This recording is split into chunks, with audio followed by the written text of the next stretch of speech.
Hello, everybody, and welcome into this monster episode of the Couch GMs podcast. I'm your host, George Kerth, joined by the one and only Cody Roadcap.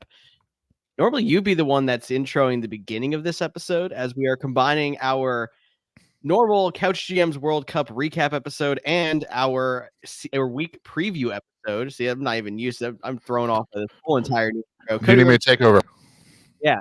Why don't you go take over? I'll jump back in when we get to our normal episode. But, All right, like this George is going to mentioned, be a long one. yeah, like George mentioned, it is going to be a long one. That is because it is Thanksgiving week. Hopefully, you guys are out there enjoying some good old food and football and family this week, and we hope you guys have the best Thanksgiving. And because of that, we wanted to bring you an extra special episode recapping the Couch GMs World Cup, which is our 4-year fantasy football experience, calculating who will be the best of the best 30 people. George is putting his tape dispenser on the microphone because he is a Chargers fan. Is that why you're doing it? I got enough flack for this last week. I figured I would spotlight it for you for a second. So, I also, it appreciate is a tape dispenser, so everyone that likes like stupid knockoff novelties in your office, that I recommend. I don't know where we got it from, but go ahead and try to find it. I'm sure Amazon has it, and Amazon has a Black Friday game that we'll be talking about in a little bit. But before we get too much into that, schedule will be back to the same as it is next week. But make sure you check us out at the Couch GMs on Facebook, Twitter, Instagram, TikTok, all those great places. And just because we're doing our show earlier this week, that doesn't mean there won't be great TikTok content, information on Twitter, Facebook about lineup questions down later in the week. So make sure you're following there to stay up to date. But George, why don't we? Hold on. Oh, never mind. You're good. Go ahead. Oh, what were you going to say? Now I'm I intrigued. wasn't going to say anything. I was going to change our background, but never mind. We have a segment first. So why don't we sit back, relax, and chat?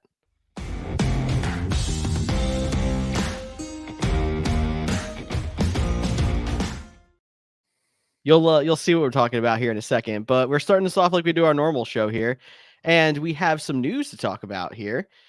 Starting off with injuries, right as we got off the air last week during Thursday Night Football. Unfortunately, Joe Burrow and Mark Andrews suffered injuries, both landing on injured reserve. Joe Burrow out for the season with a torn ligament in his wrist. Mark Andrews could make a return if a deep playoff run is made by the Ravens, but he has a ankle injury that I feel like has been very non-specific, but not good for either of those two teams. He did have successful surgery on Tuesday. Time of recording this, that did come out a little bit beforehand. But you mentioned big blows for both these teams. They were heavy favorites. I mean, the Ravens still were able to get the victory on Thursday Night Football and are now the current highest rated team in the AFC after George's second favorite team, Philadelphia Eagles, knocked off the Kansas City Chiefs on Monday Night Football earlier this week. So yeah, but what are your thoughts on the Bengals? Like, do you think they're done? Like, because the AFC is so stacked in the middle. Like, I feel like at this point they are pretty much out of it without Joe Burrow, which is crazy to say because their defense is still pretty solid. They still have some weapons around there. But the Bengals' future, I think, has a lot of question marks now that Burrow is going to miss the rest of the season. Yeah, because they gave Burrow that money, they're going to have to start being creative with the cap now. They have a couple of guys that need to be re-signed going into next season, so I'm interested to see what happens. We might not see, T. Higgins. That might have been last game that Joe Burrow was thrown to T. Higgins. I guess no, T. Higgins was out, but you might have seen the last time that Joe Burrow throws the ball to T. Higgins. Anyway, though, I think the Bengals still have a chance if they have some decent quarterback play out of their backup quarterback, whose name I'm not even remembering right now. Cody, help me out. Jake Browning. Yes, Jake Browning. See, like, not someone that's been super relevant in the past, but they still have AJ the only reason I say they still have a chance at some point. That's true, and AJ McCarron has filled in, decently in the past. Not someone I'm content with. Like, oh, the Bengals are going to make a deep playoff run with either of those two. The reason I still think they have a chance to sneak into a wild card is the Steelers are still the biggest fakers in the NFL, and we'll get to something about them in a bit too. And they still have the Browns above them, who are also on a backup quarterback. Those three teams, I would think there's still a good chance that two of them get into the playoffs in the AFC. At least one of them probably will. And with the Bengals still playing against them coming up on their schedule, they have a chance to get that game back, get that 2 games back. Another wild card that's kind of in there is the Texans. If they keep it up, they're going to take one of those spots as well. It And they is have the pretty head-to-head over stacked in the Cincy. middle. Yes, they do. It is pretty stacked there in the middle, but I think the Bengals still have a chance to get in because I think the Browns and or the Steelers might miss. Gotcha. And just to clarify, McCarron's currently on the practice squad, so we'll see if he gets called up here with a corresponding move to, because I don't think Burrow's officially been placed on IR yet, but he's headed that way. On the Mark Andrews side, typically when we record this right before the Thursday night game, and we kind of like to act out what the reaction of the game is going to be sometimes. So because we're recording this on the day that waivers run, so by the time you're listening to it, your waivers in your leagues have already run. How much fab are you spending on Isaiah Likely? I hope you don't spend a lot because, like, unfortunately, lately he hasn't been as good as he was like when he was first filling in as a rookie for Mark Andrews, when Andrews had left the game early or he missed, I think, a game due to COVID. Andrews has kind of been one of those guys who hasn't really missed much of anything to injury, so you haven't seen a big, heavy dose of Isaiah Likely. But he started by filling in admirably as a rookie, and it's kind of been fading out since then. I like the idea of going out to grab him, but I wouldn't spend more than like $5, or you just throw in the $0 waiver kind of deal, hope no one else takes it. Like I said, I don't hate the idea of rostering him, but I'm not putting a lot of fab into it, even though we're late in the season. Yeah, I'm a in the World Cup, which we're going to talk about here in a sec. I am an Andrews owner, currently sitting in the second spot, and Funny, I'm also an Andrews owner in the World Cup, but sorry. Debating if I want to spend $15 on Isaiah Likely just to make sure I get him, or if I'm just Mhm. going to go back to the streamers of the week and just go back to having a tight end bucket. So that's where I'm at with those. Mark Andrews, and we'll have to see. And let us know in the comments of the YouTube videos, Spotify, wherever you're listening to this, or DMs, how much you spent on Mark Andrews. Some other news that happened in terms before we get into week 12, Darius, also known as Shaquille Leonard, three-time All-Pro linebacker for the Indianapolis Colts, shockingly was released today. Kind of out of nowhere, just because the Colts are Yeah. kind of playing good. Now, I will say, Shaq had that back/neck injury last year, and really hasn't been back to the All-Pro level that he's been. And he was on a big contract. He goes to waivers. I don't expect anyone to pick him up because he would have a $6.5 million still left on this year, a $6.5 million injury guarantee. The other team is on the hook for, and then like $19 million cap hit next year and $19 million after that. So it is a big chunk of change for that guy. But that contract alone goes to show you how good he was prior to the injury. So I'm assuming he doesn't go to waivers, but I do think your Philadelphia Eagles or the Buffalo Bills are two teams to keep an eye out that could really use a linebacker to help shore things up if he clears waivers and can sign basically for the veteran minimum. That makes sense because he's still going to be an asset, even in a limited role, to a team that is contending or has a weak linebacker room. But there's a chance that just like neck and back injuries are concerning. Like he might not be able to shoulder the full workload of, playing linebacker in the NFL anymore. He might need to rotate in. But he still does have value, if nothing else, for locker room presence as well, especially for a contender. So I expect him to go somewhere. Agreed. Not on waivers, though. Yeah, and just to also point out, you talked about the presence in a locker room. If Tuesday is pretty much the day off for all NFL players, unless they have a Thursday night game or something like that. Sometimes a Monday night game, but that's the day off. And he got released on a Tuesday. But they were still. Somebody put it out on X or Twitter. Uh, Basically, because of the holidays, some of the Colts players were still together, like handing out turkeys and handing out food and stuff like that. And he still made sure to go to that before he got out of town for Indianapolis. That just kind of gives you a little insight of the guy. He still wanted to be there with his former teammates, still meant a lot of him to be a part of the community. That's kind of how you're getting in a locker room. And hopefully he can bounce back because the league is definitely better when he is on the field playing at full strength.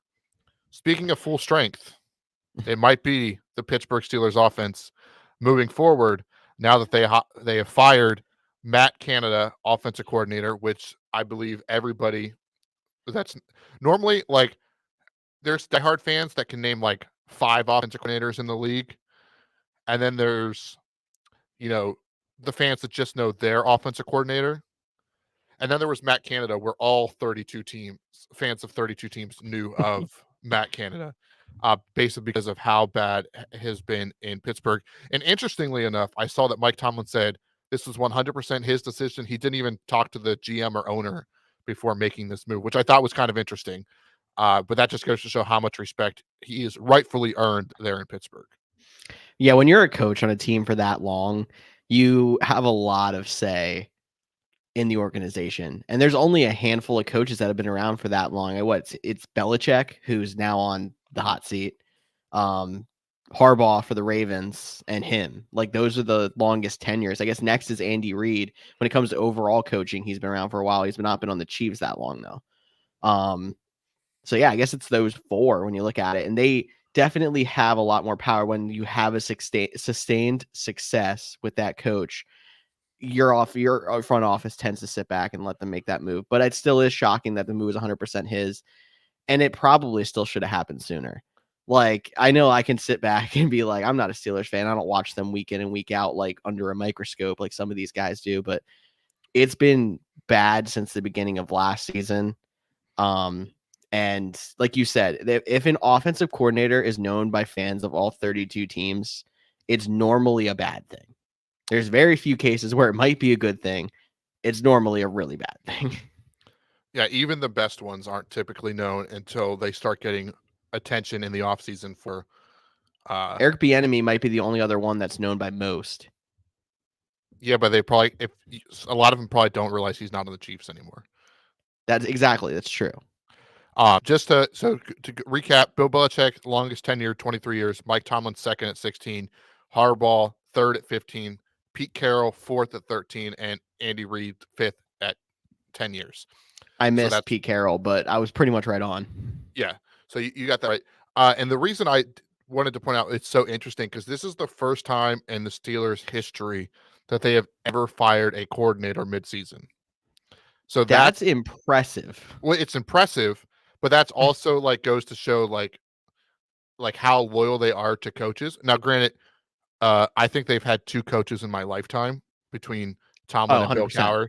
So like, there's definitely they've been a good team for a long time, and they've been really good head coaches. So that was the bigger reason why it was such a shocking that he was just like, I did this on my own. But we can talk about the implications it has when we get to that matchup. But one quick fun story about Matt Canada, because I was just at the Packers Steelers game for not this past week, but the weekend before. And the guy behind me complained about the offense the whole time. He was like, Matt Canada doesn't know what he's doing. He complained. But his resolution was like, this team needs a fullback. This team needs a fullback. And I was just like, I get what you're saying to some degree. They're like, and they never throw to the tight ends. And it's just like, well, they don't have one right now. Right. Freiermuth was still hurt. Washington is a better run blocker than a pass catcher at the moment. And he's a rookie. I get what you're saying about the fullback, but like, Matt Canada was most likely going to be the person to run with a fullback because of how outdated his playbook was. So that was my little fun nugget about my Matt Canada story at the Pittsburgh Steelers game. That is 100% the fan that grew up watching Jerome Bettis and Heath Miller. He probably was like Franco Harris and whoever. You're right. The tight end. You can probably go back even further. There's a lineage of big bruising running backs and tight ends on the Steelers. And like, there's maybe some things throughout history that like keep going through and like, oh yeah, your fan base appreciates this extra because it's something that they grew up with and they've seen success with. But the NFL has changed a lot since then. And that kind of offense is more supplementary than it is a primary strategy to win games in today's NFL. For sure. But George, we're already 15 minutes in. We still got a lot left to get to. So you ready to recap Week 11 World Cup? Yes, sir.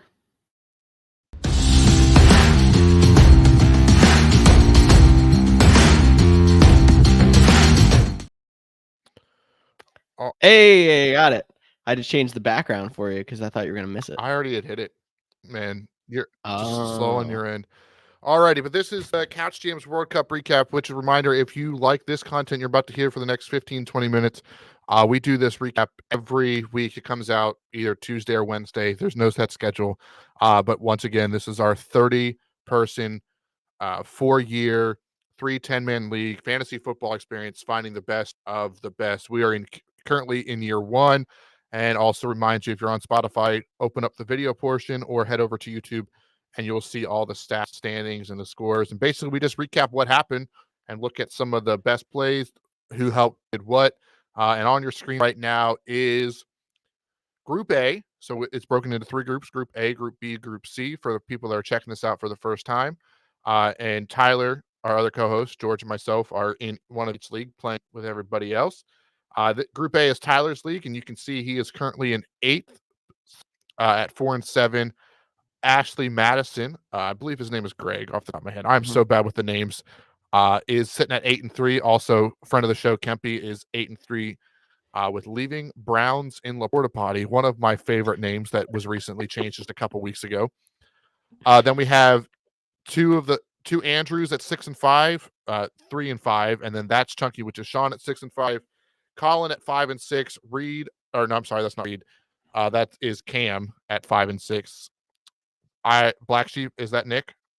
that one's Nick. And then Urban Warfare Is Ryan. Ryan. All right, there you go. That's I'm so glad George is here. Normally it's just me, and I'm so glad that there's somebody else here. But let's get into these matchups. Week 11. We'll start with Tyler's matchup, who lost to Andrew S. Hey, Okay, he's called me out a couple times for getting them confused. Of the Andrew Memphis. T's called you out, but yeah. Okay, that's what I meant. See, I'm still getting them confused. 130.68 to 100.24. And we go ahead and check out the rosters down here. And I don't know how much George can actually see on the small screen in front of him, where I have the luxury of having the actual website up. I have it full screen. It's a little bit blurry, but man, Trevor Lawrence had a comeback this week, didn't he? Yeah, I mean, after, what was it, 3 points the week before, the confidence to start him against Tennessee paid off with a 32.8 performance. Jared Goff had a rough day with 3 interceptions, only putting up 13.74 in the Lions comeback win. Josh Jacobs for Tyler, definitely disappointed with only 5.6. Deontay Johnson, we mentioned Matt Canada. He had a really rough, the Browns defense was good, but the Steelers struggled, only putting up 2.6 points. Keenan Allen had 22 points. Did you watch the Chargers game? Only bits. I was on red zone the whole time, so. All right, so Keenan Allen dropped a touchdown right at the goal line, and he dropped a 3rd down catch at the 2-yard line, where if he catches it, he probably falls into the end zone, at least gets the 1st down. So his 22 performance with 3 drops could have been like a 40-point performance. He would have hung on to the ball. Keenan Allen, I mean, he had a couple of weeks in the middle there once Eckler got back that he was struggling a little bit. He's right back to form. He is having a career year at like age 30. No one saw it coming. It's also because like everyone else, all the other pass catchers are hurt, and Quentin Johnson, who's just a dud right now. Yeah, I mean he dropped a touchdown, at least a 50-yard pass to put him in field goal range to tie the game. So that was a rough loss for the Chargers. Going to charge. That's what we're saying this week as Packers fans, because that's what happened. On Tyler's side, Tank Dell 24.9 points. He has had 3 straight weeks. Are you ready to commit to Tank Dell full-time starter? I am. I mean, find a way to put him at least in your flex at this point. Ride him out until he gives you a reason not to. It's a great find off the waiver wire, I'm assuming, at some point for Tyler this year. That's something that could help save him and pull him back up, because 4-7, but only 1 game out of a playoff spot right now. Yeah, so he can definitely get back there, and these are going to shake up.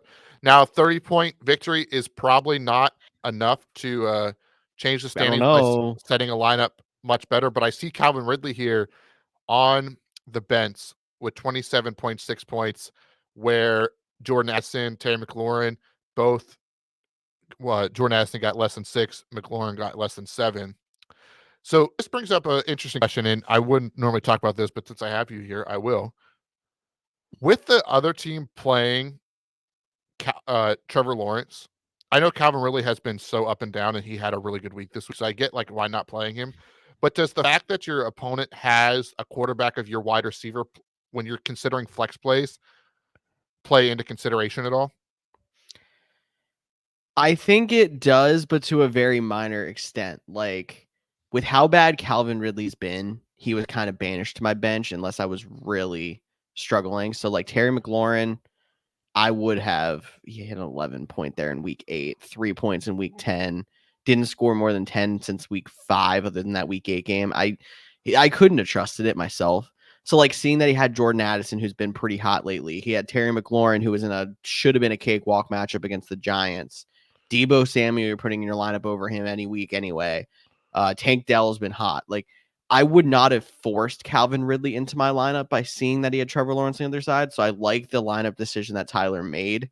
But if it was more like a Calvin Ridley or Darrell Henderson for a flex spot situation, I would have put in the consideration maybe Calvin Ridley goes in the lineup to try to base some defense.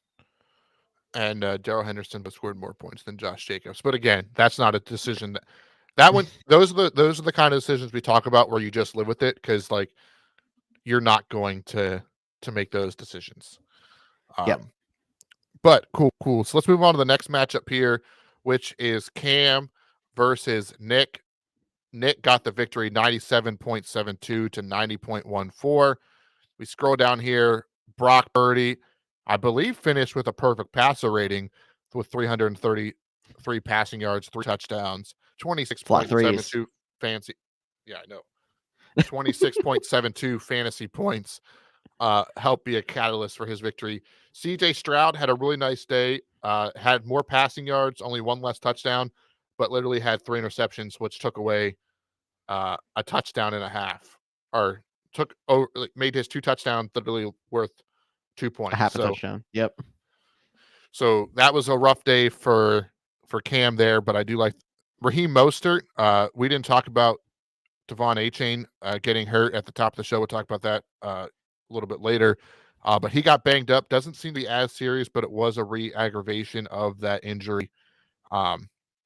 Did you see the fantasy footballers posted the Homer Simpson meme, but they changed it to Achane putting on a knee brace and taking it back off, putting it on and walking out the door? I did. Their animator, whoever they have as their animator, He's been really crushing this year. talented. He's been killing it. For sure. Brees Hall found his way into the end zone, so he had a really nice day. Devontae Adams balled out despite the loss. Cooper Kupp, though, he got banged up. 1.6 points. That hurts. Amari Cooper, 5.4 points. Let's check it out here. I already see Josh Allen on the bench, which Josh Allen, CJ Stroud, and I get it was the Jets defense, so I kind of get the play there. But that alone is 7 points, which would have been right there on the brink. But no other really receivers to help with those guys. So Cam might want to look at the waiver wire with some of these guys like You think it's crazy that Josh Allen's on the bench. Look at the other side. And I mean, I think it worked out over there, but Patty Mo on the bench on the other side. yeah, it's not. Is it my World Cup league or was it the other league? There's a league I bench Patrick Mahomes in.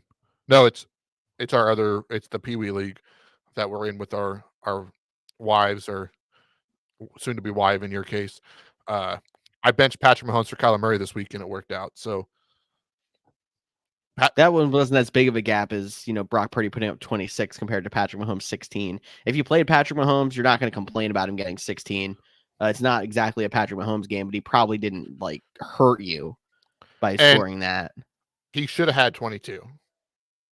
MVS should have caught that touchdown. Marquez Valdez-Scantling, that was a pretty bad drop. All right. Next matchup, we got Ryan. Greg just keeps putting up points, man. And Greg continues to dominate. He's on a 4-game win streak. So he was at 4-3 at one point, all the way to 8-3 now. Basically, I don't know if it's official, but it's official, all but official, that he has a playoff spot locked up with only 3 weeks left and the way he's putting up points. How did he get here? DeAndre Swift with 18 points. Tyreek Hill, CeeDee Lamb is a guy that I still don't think people are talking about, like, how dominant he has been the last couple of weeks, and it just feels like fool's gold. And I mean, I have him in our league of record, and it's just like, oh man, he is going to put up a dud in the worst possible moment after how many targets he's had. Uh, when they traded for Brandon Cooks, we thought that he might get some targets. It would help open up the offense. CeeDee Lamb has become a true dominant number one wide receiver this year, and I feel like he still doesn't get the recognition as one of those upper echelon guys. But he's balling out this, and I'm saying all that, and he only put up 13.5 points. Like, that's not even This his. was his dud, really. He just scored a touchdown to, kind of pad that score. And they also He only played the had Panthers, 38 so yards. they didn't have to Yeah. do much on offense. But there it is. I talked about it last week, how the Ravens had passed the Cowboys as the highest scoring, and they said, hold my beer, and put up 23 points. And I think the Ravens only had 9, so that's pass back. They took it back. That was a big one. George Kittle balled out. Brian Robinson played good with Antonio Gibson out. So a lot of points there. We take a look at the bench. Even his bench outscored him. So there was literally nothing. You were just taking an L all day, Nick. Ryan, I'm sorry. I'm so bad with the names. The fact on that this. Greg is starting the fact that Greg can sit here and be like, I'm starting 2 tight ends on you guys every week, and tight ends stink. And he still just continues to put up points. 8-3 record, number 1 scorer in that league right now. It's like he found out something. He's starting Hawkinson and Kittle every single week. I mean, he picked a good combo, but you shouldn't be starting 2 tight ends and being as dominant as he is. Especially when you have no one on your bench on bye. Exactly. I mean, he could have played Jaden Reed and done just as well, and you could have said that about a couple of guys there. Devontae Smith had a good game, and they're just sitting on the bench. He's like, I don't need them. Wait till he picks up Isaiah Likely this week and plays all 3 next. He's gonna go tight end premium on us here. Alrighty, next up is Kempe versus Sean. Kempe gets the victory, 106.26 to 81.20. Another big victory. A lot of big victories in Group A this week. Something to keep an eye on. Let's check out these lineups. Not the high scoring we just looked at, but I see Kyler Murray's 21 points. Herbert had 25 points and could have had 2 more passing touchdowns and won over 30 points if his receivers would have hung onto the ball. But despite Justin Herbert literally having a quarter of Sean's point, Travis Etienne had a rough week. Christian Kirk had a rough week. Jamar Chase had a rough week. Logan Thomas, Jalen Waddle, Devon A-Chain, mentioned him going out early, only putting up 1 point in his return. The Jets defense only putting up 2 points. Really rough week there for Sean. This guy, though, we got to talk about him. Garrett Wilson. Minus I feel like points. if you click more and more, it just goes further across. That was interesting. I'm sorry. I just got distracted. We knew it had to be coming at some point. Like, if anyone felt like fake news, it was Garrett Wilson. And it's not because of Garrett Wilson, because he's, a very talented wide receiver. But his quarterback play has probably been the worst in the league. The Jets haven't scored an offensive touchdown in like 3 games at this point. They And scored Garrett one. Wilson just Brees Hall got in the end zone this past week against Buffalo. My bad. That's the one that they scored in the last 3 or 4 weeks. And Garrett Wilson has still been hanging around and scoring decent and, elevating the quarterback play. But now who knows what's going to happen since they benched Zach Wilson. They already weren't getting a good play out of him. Very concerning going forward with him. Yeah. And I mean, Zach Wilson has played bad, but like their offensive line was bad going into the season, and it's been decimated by injuries. Like the Jets, the best thing for the Jets at this point would be to miss the playoffs, because of the Rodgers injury, doesn't have to give up the first round pick. The Packers only get a second round pick. They are able to get one of the top 2 tackles in the draft, get Rodgers back, and go again into next year with that defense, a better offensive line, run. Yeah. and make a better run, which I believe Rodgers said on Pat McAfee on Tuesday. I believe I saw the clip. Or the headline. I didn't see the clip. That he basically related like this injury to getting kind of like a taste of retirement. and not being able to play and said, yeah, I'm not ready for that. I think I have a few more years left. So a guy that was 90% retired at the end of last season, maybe it's just smoke with him. You never know. But the Jets could have got some Aaron Rodgers for the next 2-3 years, depending on how this goes. And there's a lot of talk that they might also take that first round pick and go get his buddy Devontae Adams and pair him with Garrett Wilson. But that's too far ahead, and this is the Couch GMs World Cup. So let's look at these benches. Any big things stick out to you? I mean, I see Gus Edwards. I mean, but that was on the winning side over there. Yeah, do you know Gus Edwards is now third in the NFL for rushing touchdowns? And he scored like none of them in the first 7 weeks. He's just been on fire in the last 4. Correct. Justin Fields had a nice day coming back, over 100 rushing yards, just under 200 passing yards and a touchdown. Sam Howell this dude got some quarterbacks with Sam Howell, Justin Fields, and Kyler Murray, which I can kind of understand. It's like, which matchup is better? And Fields was hurt for a while, but I mean, he's going to be set up at the position for the rest of the year. It's just also you got to see there Gus Edwards paired with Keaton Mitchell at that Baltimore backfield locked up too, but you don't know if that's going to flip at any point. Yeah, setting himself up for success if he can squeak his way into the playoffs, which he's currently the 2 seed. So squeaking into the playoffs seems like he's already there. Last matchup to go over in Group A is Andrew T. Took the loss to Colin, 130.80 or 130 even to 86.06. Reading is not my strong suit, so that's why you have to pay attention on the video to see for yourself. A 50-point matchup, there's nothing you could do. We check the benches out, but any of these players, Saquon, really nice day, 28 points. Good to see that from Saquon Barkley. Want to bring him up. 100%. Devin Singletary, that's another guy that Damian Pierce hasn't been healthy, has really taken control of that backfield. So he's a name to watch. Maybe check waiver wire, see if he's available, because I'm sure people are like, a Texans running back? They suck because of the last couple of years, but he's been balling out the last couple of weeks. Bench-wise for these 2 teams, yeah, nothing crazy here. So real quick, I'll pop back over to the league page. So once again, you can see the standings. And like you mentioned, so 3, there's still plenty of, this is the closest division, I believe, in terms of record. Even 10th place is 3-8 and still has a shot at the playoffs, where some of our other leagues, I think the 10th seed is probably not mathematically eliminated, but mathematically eliminated, one of those situations. Because there is only 3 weeks left in the fantasy regular season if you play fantasy football the right way. Let's jump over to Group B, which is the group that I am in. I am currently the 2nd seed at 7-4. Finally got a victory this week after back-to-back 2-point or less losses. Bree, which is George's fiance, is sitting in the number 1 seed at 9-2. Shelby, which is Tyler's wife, is sitting in the 3rd seed. So Group B, I still can't escape the Couch GMs no matter what. They're always with me, as those two are right around me. Hayden is at 6-5 and 4 seed. Reed is at 6-5 and 5 seed.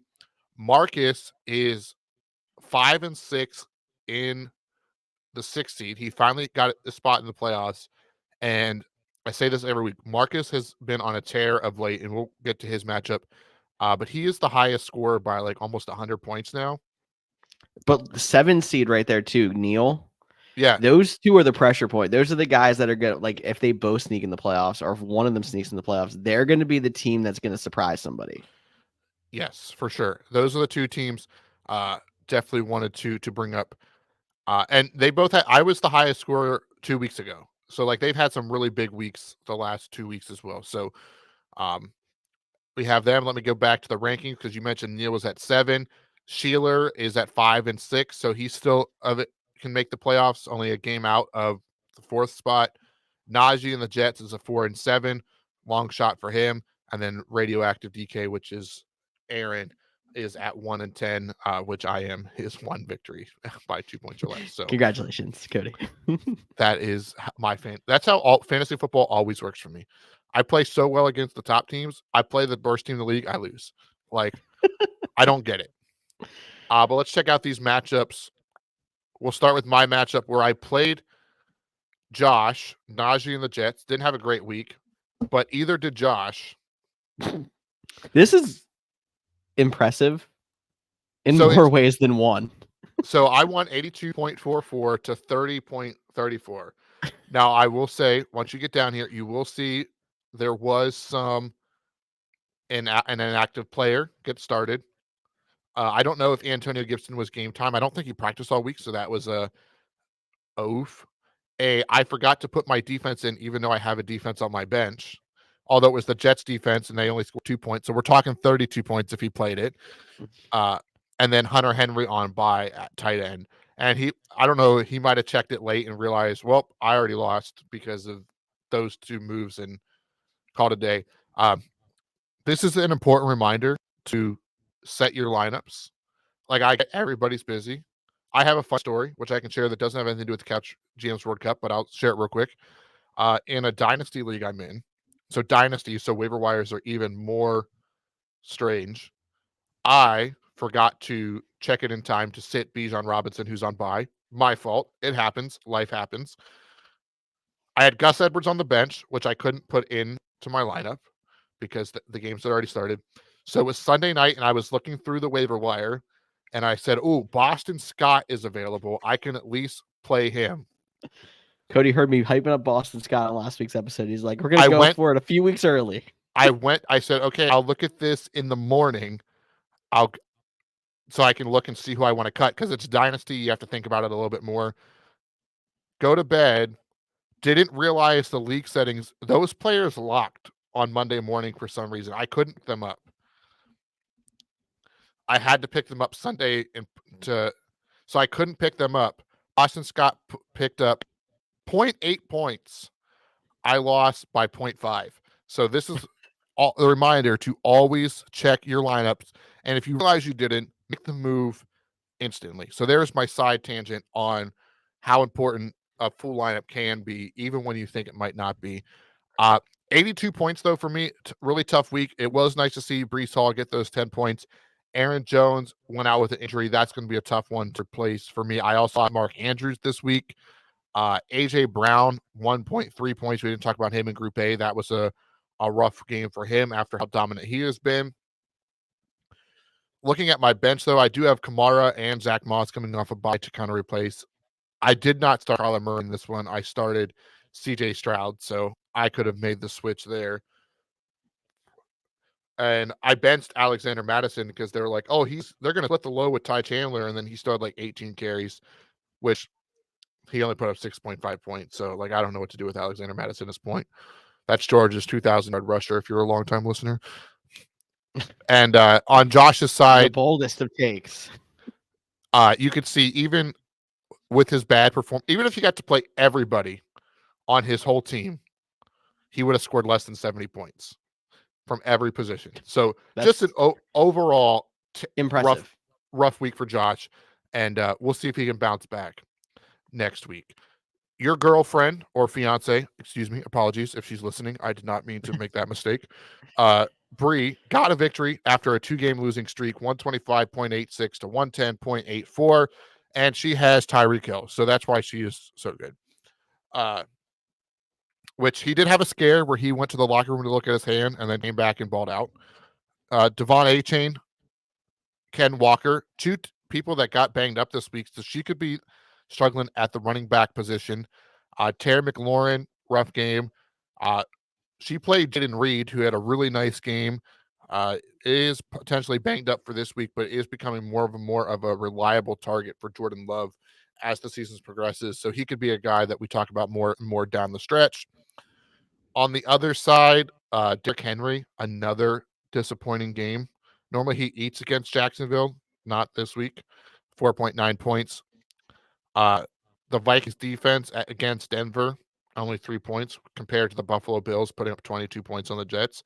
So Aaron's team, like when you read the names, Jared Goff, Derrick Henry, Jamar Gibbs, DK Metcalf, CeeDee Lamb, David Njoku, Adam Thielen, Devin Singletary, Vikings defense, that does not sound like a 1-10 team. No. Props to him for continuing to like go through like and adding people and everything else. Like Adam Thielen was probably a waiver wire ad. Devin Singletary was definitely a waiver wire ad. Like he's still trying, which is good because if you guys don't know, like 4-year league, the every win matters to try to get back up to that wild card potentially. If you don't win a year, it's the best win percentage through the 3 years that gets the wild card, maybe wild cards, depending if there's repeat winners, to get into the World Cup finals. So even if he gets the 3 wins, there's a good chance that everybody's going to have a bad year and you have a chance to catch back up. For sure. Now, Bree does have AJ Dillon to help with some of those running backs, and she has Michael Pittman, Bijan Robinson, Taysom Hill on bye, so she'll be just fine as we move forward. And sitting at 9-2, I don't know if it's official on the site yet, but she has a playoff spot locked up. Next matchup is Marcus, the highest score in the league, 135.90 against Jeff, also known as Sheeler, 104.96. And this is why Marcus's team is on a roll. Not a single player scored less than 10 points. That is every fantasy player's dream right there. Yeah. That right there. Consistency. You did have a little bit of a boom from Keenan Allen. I mean, Tony Pollard finally came alive. Puka Nacua scoring 16. It's nice to see that again. You hope it's not just because of the cup injury, but like just consistency through. The boom plays are nice, but seeing everybody contribute. Yeah, I mean, and the highest person was 22. Like, it wasn't like that's a great week. Like, don't get me wrong, but that's not even a like dominant, 35 point performance. So yeah, everybody scored good for him. Deontay Foreman, the impressive less than 7.5, but scored a touchdown game, which just incredible. Josh Jacobs, we talked about. Jake Ferguson didn't find the end zone this past week. Just a tough week overall. And, Marcus just played the guys right. He's going to get Kyron Williams back this week. He has Zach Charbonnet on the bench, Javonte Williams. So he has some nice running backs there. So Marcus is definitely a team I am concerned about now that he has worked his way into a playoff streak, coming on a 2-game win streak as well. Next up is Hayden versus Reed. 135. Again, this is another league that there hasn't been a close matchup. We've seen a lot of close matchups in the World Cup the last couple of weeks, and not today. So 135.68 to 104.98. Hayden gets the victory, moves to the 4th spot overall. Saquon, we've already talked about. DeAndre Swift, we talked about. Stephon Diggs, I don't think we mentioned him, but he had a really rough week in a 32-6 victory. Just goes to show how good Sauce Gardner is and DJ Reed and how good that secondary is. For the Jets to hold Stephon Diggs. Jordan Addison. He played Calvin Ridley on like in Group A, and it paid off for him. Especially, so he played Calvin Ridley, and his other 4 receivers, because it's a 2-flex league, was Stephon Diggs, Jordan Addison, and Deontay Johnson, and the highest score of those was 5.9 points. Absolutely insane. So Calvin Ridley literally carried him to a victory. Him and Saquon Barkley and Trevor Lawrence. So those 3 guys basically were all he needed this week. Anyone? Oh, I didn't even mention Reed's side. Mahomes, Mixon, Eckler, Hopkins, Sam Laporta, 5.3. He was saved by a 2-point conversion. Hasn't been dominant as he was at the beginning of the season. Not sure if that's rookie wall usage. I still think he's an every week starter because that offense is good enough. And because he plays tight end. Correct. Exactly. It was nice to see James Cook have a really nice week with 17.7 points, getting the receiving touchdown and 73 rushing yards. Bench-wise, Brock Purdy's on his bench. Jonathan Taylor will get back this week. Cowboys defense on the bench. That's a crazy to not in that matchup against the Panthers to not play the Cowboys defense. I get like playing the Steelers with like DTR because how bad, like he wasn't that good in that first one. But geez, how do you not play I mean, it was the number 2 scoring at the time. But, woo! Seems unnecessary to have both, but I mean, he's not gonna have to worry about a defense. He can play the Cowboys every week, and if they have another key injury or something, he's the Steelers to fall back on. I don't know. Yeah, just play Dallas. Yeah. Maybe I wouldn't even know if I'd keep the Steelers, but whatever. I probably would in that case either. I'd be going out there trying to grab somebody off the waiver wire, but One more game here. And again, not close, even though I would expected it to be closer. Yeah. Neil got a victory 136.90 to 94.20. How did he get there? Herbert, McCaffrey, Montgomery, Amon St. Brown, Tank Dell, Cole Met. This really confused me with that Darrell Henderson said bye, but it was because he got waived. Darrell Henderson did get waived from the Rams. Yep. We'll get to more of that when we get to the Rams in the upcoming preview. Yes, that is still to come on this the Stuffin episode of the Thanksgiving week. Dolphins here. Let's see. I feel like we talked about all these guys. Cooper Kupp we mentioned.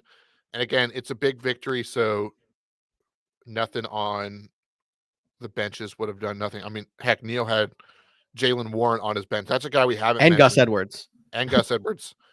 61 points on his bench. Jalen Warren with the 129 yards and a rushing touchdown had a big play, 22 points this week. And we'll talk about him coming up in a little bit. Let's jump over to Group C, which is George's one. So, George, while the screen is loading, and good thing this comes out. So, George is putting a waiver claim in for Taysom Hill for Jameson Williams. There you go.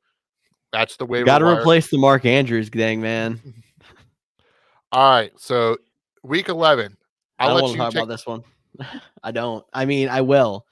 But so I took the loss 95.28 to 88.86. And I think this entire matchup is summed up by Monday Night Football.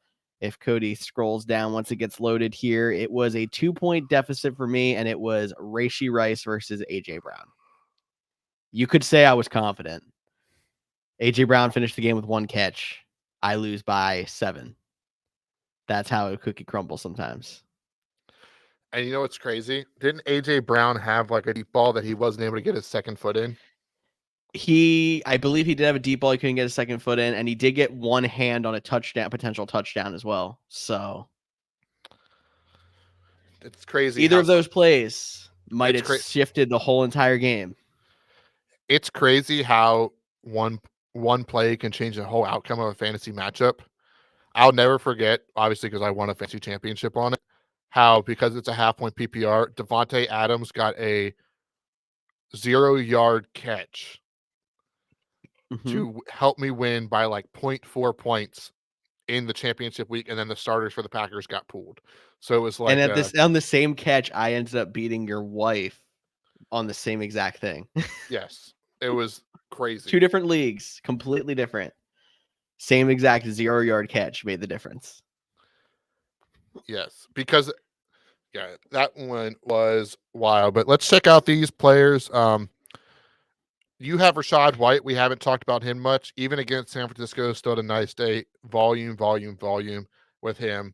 Like you see, it's only 30 rushing yards, but he had 28 receiving yards and a touchdown. So he's a guy who can stay in your lineup. You're going to have to replace Mark Andrews, which we saw a little bit ago. A.J. Brown, they'll run before the show goes live, so you'll be good. I did that once for my own team, and nobody even commented because I got the guy anyways. Bench-wise, this is one of the closest matchups, and I see you have Gus Edwards on the bench, DeAndre Hopkins on the bench. So when you outscore somebody by almost 25 points, or a little over 25 points on the bench, that has to hurt, especially when, you have people. Ken Walker gets hurt, which sucks. Ken Walker got hurt. Mark Andrews got hurt. A.J. Brown got 1 catch. There were so many chances that I could have still won this game. Yeah, that's a tough one for you. And you're now 4th in this league. You were where before? I was second. What? Second, I believe. I was second. I think you were because Brand was first. Yep. Alrighty. So then next one is not even close, as Doug got the victory, 153.28 to Cincinnati's own 88.9. Yep. Nothing. I mean, Cowboys defense, like, this is just every guy who pretty much went off. I don't know if we had a player go for more than 30 points besides Trevor Lawrence this week, but every other guy who went off this week per se was on this team, it seems like. Yeah, it does look like that way. You put up 153 points and only get 6 points from Austin Eckler, a guy we haven't talked about yet. I mean, you're crushing it, and that's exactly what you Yeah. did here. We don't need to spend too much time on this one. Let's check out the benches. Yeah, there was nothing that was going to really make a difference in this one. So let's go to the first place, my team. Brandon Yep. always with the creative team name. 115.64 victory over Mikey B, 85.54. So again, not another game that wasn't very close. And if we scroll down here, still got the victory despite losing Joe Burrow, but we'll have to replace him. Got the victory despite Aaron Jones we'll have to replace him. Got the victory despite Derrick Henry's poor performance. Might So have to replace him, question mark. Probably yeah, not, though there's other holes to fill, but something to consider if going forward if you are a Derrick Henry owner. for sure. It's crazy. But like here, I mean, and we can talk more about this with the Titans matchup coming up this week. I mean, I don't think you're really replacing him.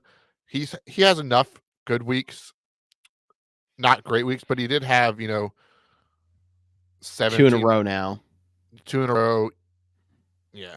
But he gets Carolina next week, so definitely you're playing him next week. That's for sure. See, sometimes you just got to look ahead and just be more positive. Justin Herbert on the bench, where he played Jared Goff, so that's 12 points. Got to get him close, but without anybody else. Nope, looks like Brandon got the victory. Pretty close one. Now here we go. The closest matchup of all three leagues was Josh versus Jim, the Battle of the Jays, 108.36 to 105.80. I'm just going to scroll down and I'm going to ask you what the first thing that jumps out to you about this matchup. And remember Defense Darrell scoring Henderson 22. The Bills defense.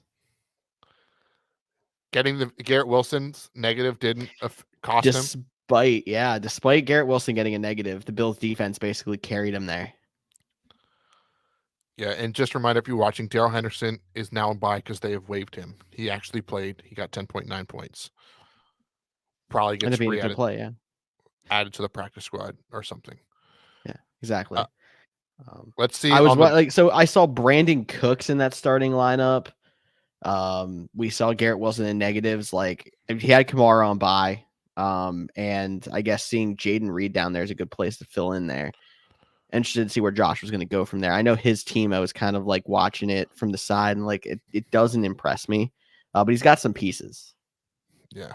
And I'm just looking here. It doesn't look, with all the bye weeks from last week, it doesn't look like there was anybody he could have played that would have made a big enough impact, unless like you would had to get crazy with like moving Adams to Christian Kirk's spot and playing Dalton Schultz. Might have, but like gotten you the victory. That would have won it by a point. Yeah. Yeah.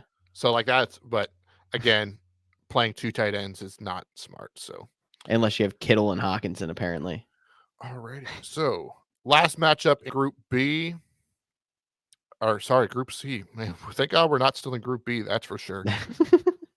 Jason got the victory, 128.84 versus Coleman, 67.04. Is that two donuts? That is two donuts. From Gabe Davis, which has been, is that his second one in 3 weeks? I think it is. I'm curious about the play above it. Like I saw that.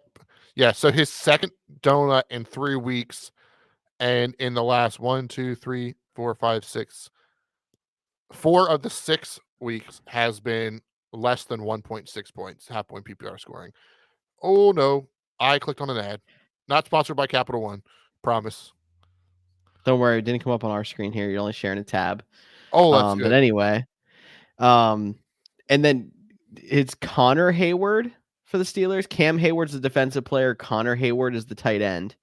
So number one, Pat Fryermuth was back this week.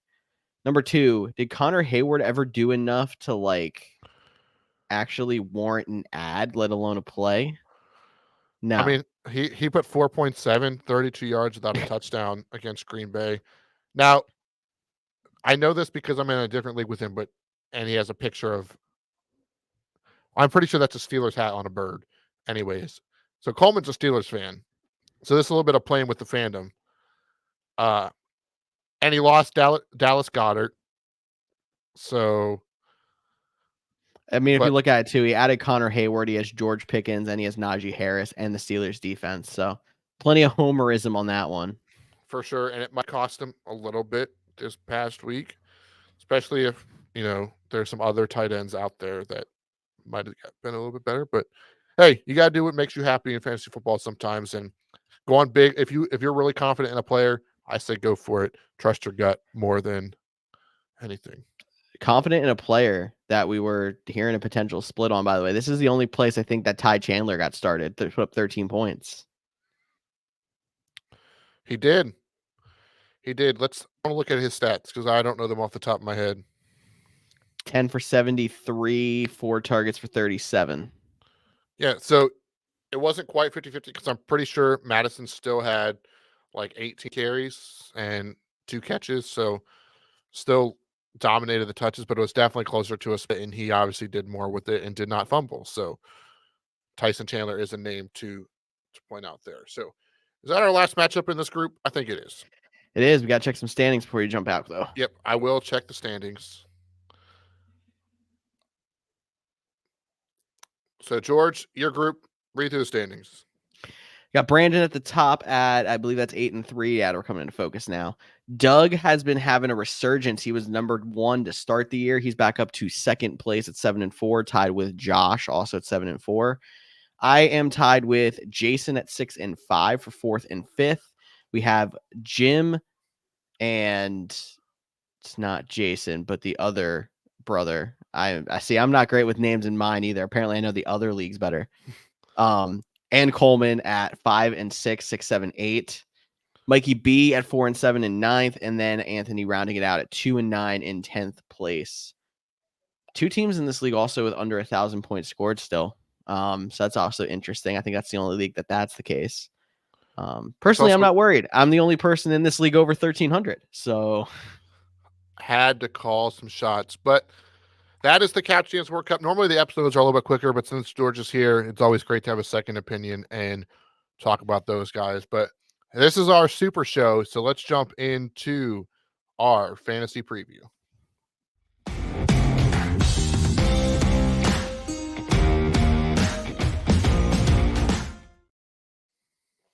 We're back to the green background, and we are back to our fantasy preview.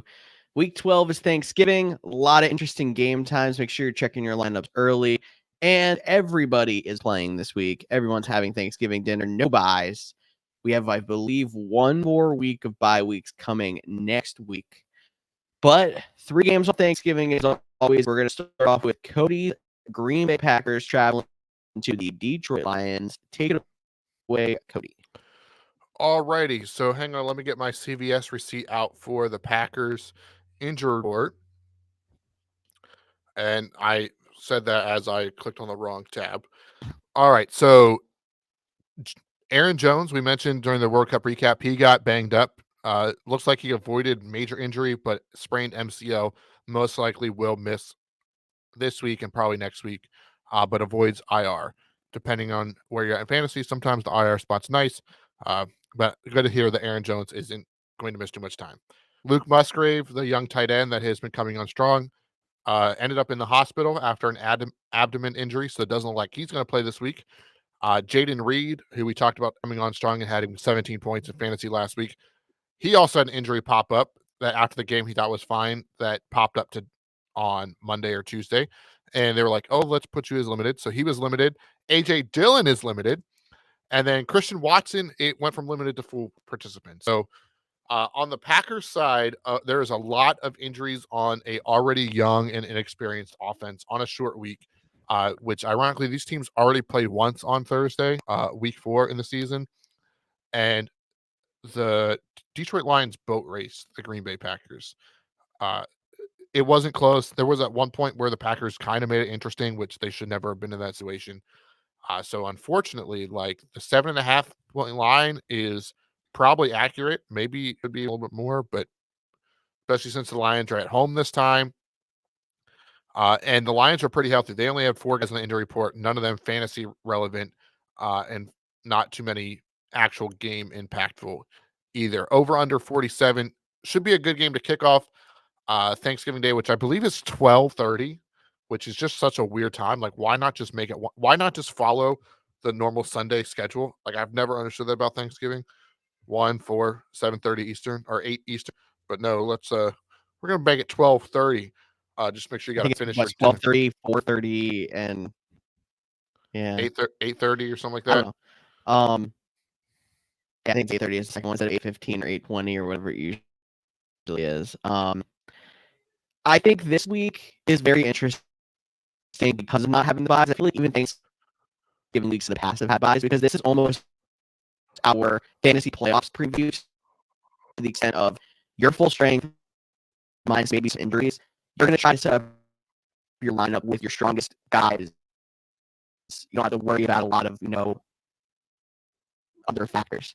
So look at people like AJ Dillon, for example. If I'm hurt with other running back injuries, maybe AJ Dillon goes into the lineup. He's not somebody that I'm trying to force in. He's not somebody that I'm like, oh, because you're missing X, Y, and Z, back to buy, you're going to put AJ Dillon in. Chicken Reed, especially in the two flex, even in one flex, is somebody who might start being able to be relying on week to week. He's starting to really come alive and become one of the top targets in that Green Bay offense. Lions side, I think they're a little bit more, straight cut. You're playing Rob, you're playing both running backs, you're playing Sam Laporta, and you have a chance to play Jared Goff if you're looking for a quarterback this week. Definitely do agree with that. I think you're playing all the Lions, and unfortunately, I saw on Twitter somebody it was Aaron Negler, the guy I do some stuff for over at Cheesehead TV, posted that if the Packers win this game, it's a game we'll tell our grandkids about because of all the injuries and how good the Lions are and how not so good the Packers have been. But I think that's where we're at. And also, fun fact: the Packers are currently at 4-6, the 8th seed in the NFC, but also currently own the 9th overall pick. That just goes to show you how bad the NFC has been this season.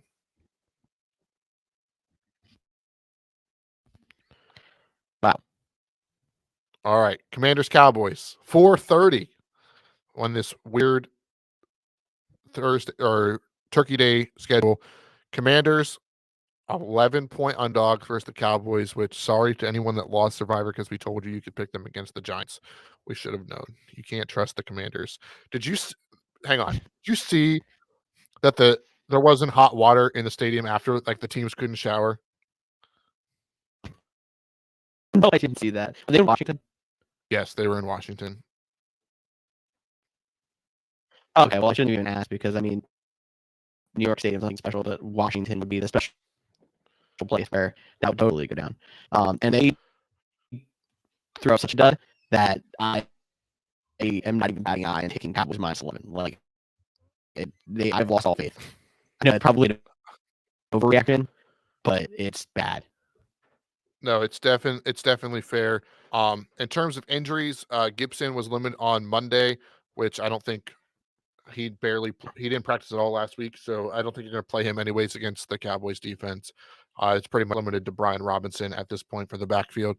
And then CeeDee Lamb was limited, but I feel like that might have been more of a little bit of a rest. And again, that was on Monday. They didn't have the Tuesday out by the time we were recording this because of them playing Thursday. And with him playing, even if he's designated questionable, he is in your lineup. Just remember though, like, there's 3 Thursday games. Make sure even if the person is your quote unquote flex, they're in an actual position spot so that you free up that flex spot for potential pop-up injuries for players on Sunday.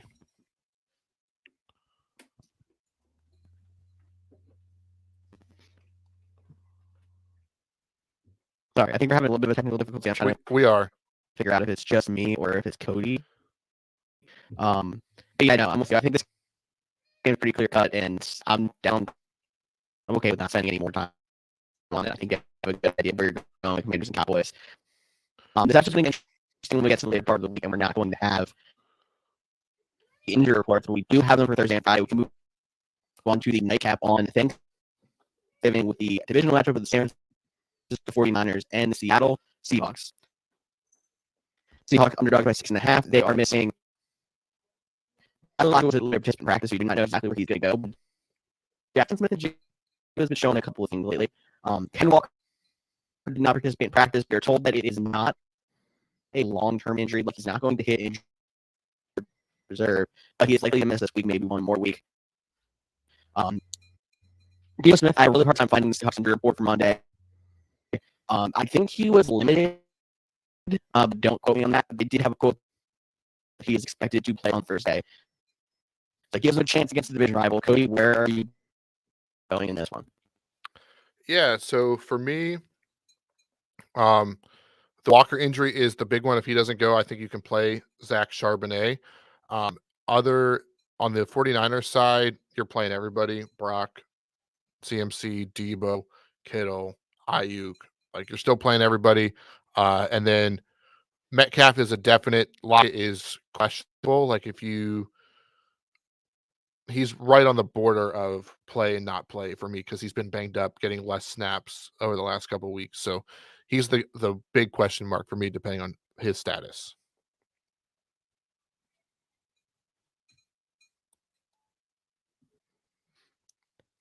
Yeah, I'm kind of questioning how Tyler Lockett's going to look for the rest of the year. Because, like I said, Jackson Smith and Jigba is really starting to show some flashes. He had a couple of good plays this past week. DK Metcalf, he's going to always be involved, and he had a solid, I think we saw 17 points and a half PPR this past week. He's somebody you're going to rely on the rest of the way through. I don't think it would be a question on how Tyler Lockett's going to be the rest of the year. If it wasn't for the injuries he's been dealing with on and off for a while, and the rookie now nipping on his heels. But I'm trying to find a Lockett backup or JSN? plan. I'm probably playing Lockett if he plays and hoping. But I'm kind of hoping he doesn't play, and I'll play JSN. Gotcha. All right, so I think that's enough for that game. Let's move to the first ever Black Friday game, which is at 3 p.m. Again, what's up with these random times? Don't get it? So I heard the theory on this one. So stores don't open on Thanksgiving for Black Friday anymore. And Amazon is saying if NFL football's on, people will watch it. And they're trying to get people out of the stores during the day on Black Friday and onto their couch to watch Amazon Prime and Black Friday football. While on their phone on Amazon, buying all the Black Friday deals.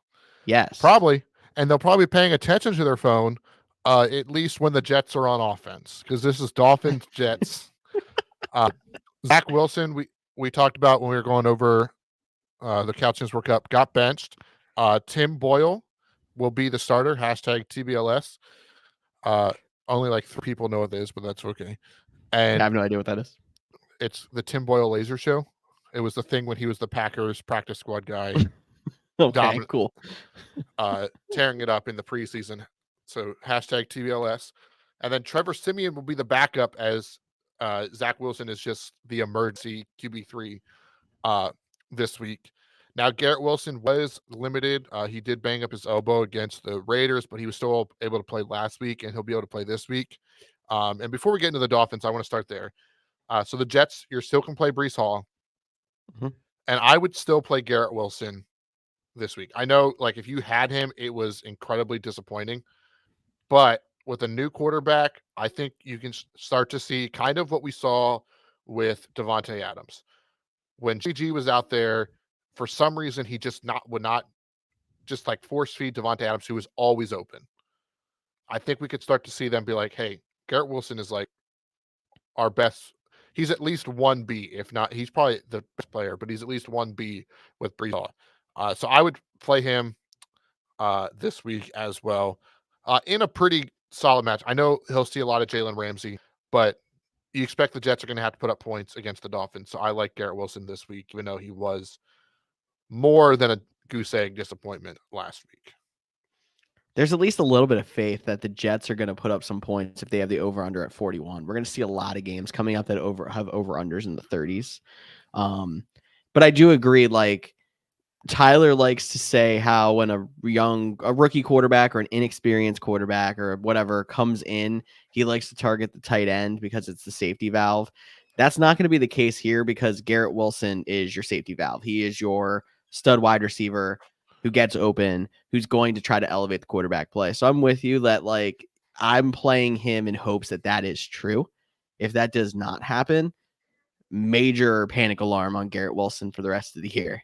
But I have faith that it's going to be. It can't get worse than it was with Zach Wilson, so it should get better. For sure. But let's talk about that high flying, or maybe fast swimming Dolphins offense. Is this the fastest injury report in NFL history? Fastest in oh, I see what you're saying. With you mean This, I think Tyreek this Hill, is the Jalen Waddle, fastest. Yeah. Raheem Mostert, and Devon Achane all listed as limited. So the question is, let's say they all play. Yep. You're going to play both wide receivers. You just are. Yep. Which running back? I feel like Mostert is a yes, but are you rolling the dice again with Achane? I am. I want to say yes, because it doesn't take a lot with him to get a Exactly. great game. He can have 2 carries and score you 12 points. Like, that's most likely not going to happen. Please do not take that. Oh, Achane's a lock. He's going to 2 carries and get 12 points, but it's possible. He's the biggest question mark of the group because of the injury he re-aggravated. But if he's in, I'm rolling with it. Yeah, and maybe they'll just keep him out a week to let him get healthy again, and then you can definitely play Mostert. So have to wait and see on those two guys. Finally, moving into the Sunday slate, unless I cut you off from saying one last thing. You're all good. Here we go. The start of the low over-unders. The Pittsburgh Steelers are at the Cincinnati Bengals. The Bengals are 1-point underdogs, which is crazy, but that's because Sorry, just sounds wrong. Joe Burrow is on IR. Matt Canada has been fired, so these offenses are going to look completely different. Over under 34 points. So basically they're saying like this is like a 17-16 type of game. Technically 7.5, 6.5, but you can't score points in the league. But that's besides the point. Yeah, so let's start with the Bengals side because without Joe Burrow, and because we're recording this so early in the week, we don't fully know the status of T. Higgins. It was supposed to be a couple weeks. He missed 2 games already. They had the 10-day break. He could be back this week. Would be a big boost for Jake Browning. So let's start with T. Higgins. Where are you at with him? If he goes, obviously if he doesn't go, he's not playing. But if he does go, would you play him? I feel like I have to do the stick to playing my studs kind of thing. I know T. Higgins has been very up and down this year. A lot of it has to do with how he's been banged up. So hopefully he is fully healthy. If he goes, he comes back, he can, try to elevate the young quarterback. But long term, I'm really taking these last 2-3 weeks before the fantasy playoffs to figure out where exactly I am with T. Higgins going into the fantasy playoffs. Hopefully, you're in a situation where if he does throw you a dud, it's not going to be the end of the world. But I think until you see a reason, a long sustained reason why you don't play T. Higgins, you have to keep playing T. Higgins. All right, and then if you're going to play T. Higgins, then I think you're definitely playing Jamar Chase. Yeah, but he's fallen from our wide receiver 1 to wide receiver 2 potentially, production wise with this move. And don't forget, Jamar was banged up going into that game with the back injury. Still put up 8 points despite salvage a touchdown. Salvage with a touchdown. So obviously 8 points with a touchdown is not great.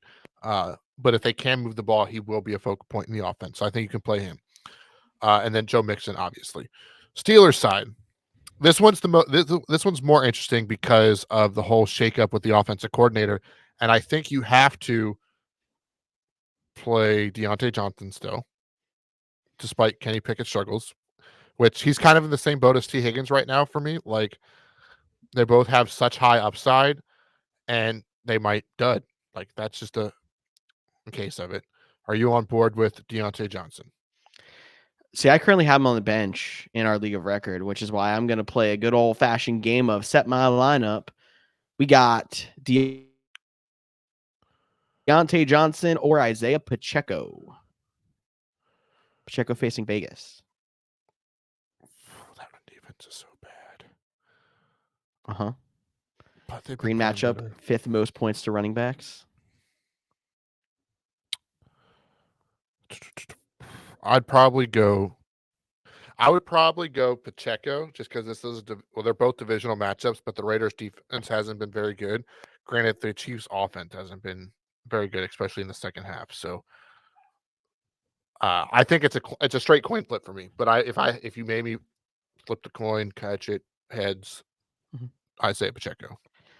All right. So we got I'm sorry. Deontay Johnson or the hottest running back in the league right now, Gus Edwards. Edwards placed in the Chargers, 7th most running backs. Oh my gosh. So Gus Edwards, I feel like is like Amari Cooper for you. Like I don't want to believe it, but like he is scoring touchdowns. Up to 10 on the year now. I know, it's crazy. I think against the Chargers on Sunday Night Football, I think you might go Gus Edwards. So maybe I'm not playing Deontay Johnson as much as I thought. Don't worry, I even got one You also more. haven't asked me one receiver yet. So receiver to receiver. Well, that's because if you want to be technical, I have Cooper Kupp on my bench as well. If he goes, him or Deontay Johnson. Deontay. Yeah, and then I've also got James Conner I didn't mention. He's on my bench, but I would even potentially play James Conner over Deontay Johnson. I'd play Deontay. Okay. So there's the one place we differ. But like there's guys you play over Deontay Johnson right now. I don't think it's a lock, so I don't want to be as confident as you were going in. I think I helped knock you down a little bit of a peg. I compared him to T. Higgins, so I don't want to say I was confident. That's fair. I was probably more confident in T. Higgins, and I was like, hey, I'm using this as a play your studs and evaluate kind of situation. So yeah, but I mean, in fairness, Deontay's been pretty good the last couple weeks and just had a dud last week too. So we'll see how duds in a row, I believe, actually. Yeah, he only had like 2 catches or something like that against the Packers. So you're right, 2 low performances in a row. It was 10-point performances for 3 straight weeks and then a 2 and a 2. Yeah. So I get why there's definitely some hesitancy there. Hopefully with the new offense coordinator, they get him a little bit more involved. But because of that, I don't know if I would trust George Pickens. I kind of want to see what this offense looks like. But feed Jalen Warren. That's all I hope this new offensive coordinator does. That was what I was going to say. Good. I think even with the new offense, I would play Jalen Warren over Najee Harris. We're on the same page there. Play Najee if you're desperate. Hope you're not. I don't even know if I would play Jalen Warren. Play Jalen Warren, though. You have 32 teams playing this week. Yep. I think you can find something better than a Najee Harris start. I like it. Cool. Let's move to our second game of the 1 o'clock window, the highest over under of the 1 o'clock window, the Jacksonville Jaguars and the Houston Texans. And man, has this become a good looking game that we did not expect even like 4 or 5 weeks ago. Texans still putting up points. Tank Dell has been absolutely monstrous for your lineups. I think we mentioned during the Couch GMs World Cup recap. He is somebody who you can put in your lineup every single week now. I agree. But I'm going to ask you a question anyways. Cool.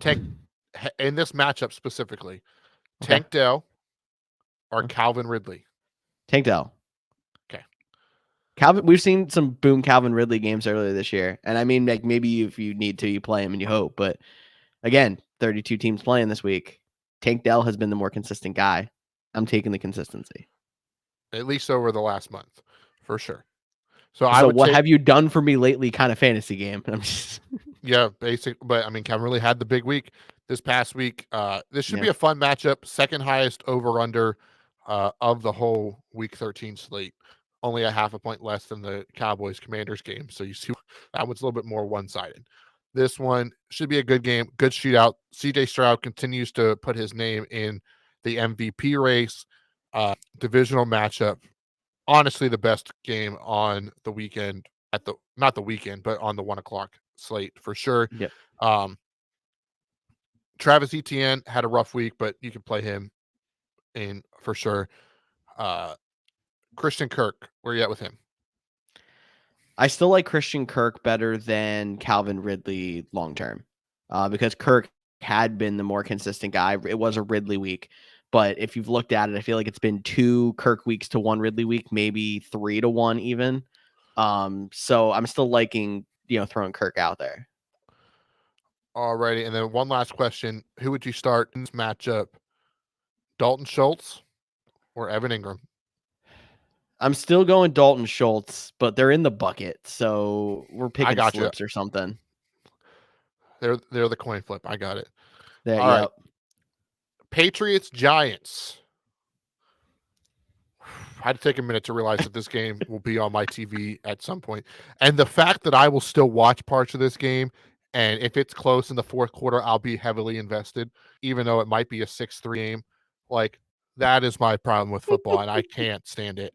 But speaking of the Patriots, who's starting at quarterback? We don't know. Bill Belichick has told all his players to be ready. Now, obviously, not all his players are going to start at quarterback. No, we're going to start a DT at quarterback. We're going to do something fun.